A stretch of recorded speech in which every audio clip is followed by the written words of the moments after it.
રાજ્યમાં ફરી વધ્યા છે કોરોનાના કેસ। આજે એક જ દિવસમાં કોરોનાના નવા 21 કેસ નોંધાયા છે। નવા 21 કેસ નોંધાતાની સાથે ગુજરાતમાં કુલ કેસ 34 થયા છે।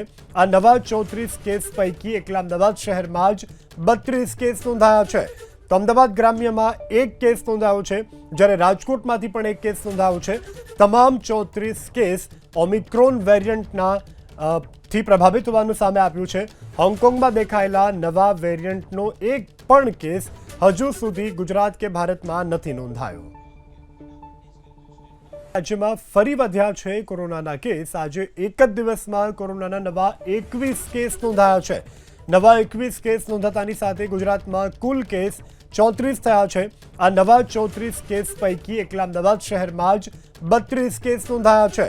તો અમદાવાદ ગ્રામ્યમાં એક કેસ નોંધાયો છે, જ્યારે રાજકોટમાંથી પણ એક કેસ નોંધાયો છે। તમામ 34 કેસ ઓમિક્રોન વેરિયન્ટના થી પ્રભાવિત હોવાનું સામે આવ્યું છે। હોંગકોંગમાં દેખાયેલા નવા વેરિયન્ટનો એક પણ કેસ હજુ સુધી ગુજરાત કે ભારતમાં નથી નોંધાયો।